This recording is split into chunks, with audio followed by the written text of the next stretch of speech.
ফখরুদ্দিন মাইনিউ সরকার অর্থাৎ 2007-08-এ বাংলাদেশে যে তত্ত্বাবধায়ক সরকার গঠন করা হয়েছিল সেটাকে আমি খুব মিস করছি। কারণ তারা আর কিছু পারুক না পারুক, কি হয়েছে আমি জানি না। আমি দেখেছি যে বাংলাদেশে সব কিছু এত ফ্রেশ ছিল, বিশেষ করে দুর্নীতি নির্মূল হয়ে গিয়েছিল এবং দেশে মব বলে কিছু ছিল না, অরাজকতার কোনো বিষয় ছিল না, সন্ত্রাসী কোনো মুভমেন্ট ছিল না, এত সুন্দর অবস্থা ছিল। সেই তত্ত্বাবধায়ক সরকারটাকে আমি মিস করছি।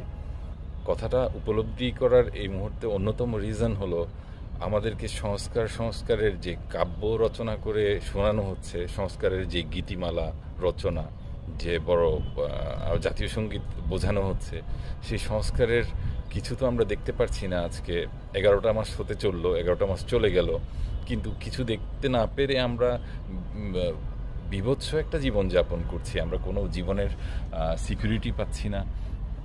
ধর্ষণ থেকে শুরু করে রাহাজানি, ছিনতাই, খুন খারাপি কিছু কি বাদ যাচ্ছে? সংস্কারটা হচ্ছে কোথায়?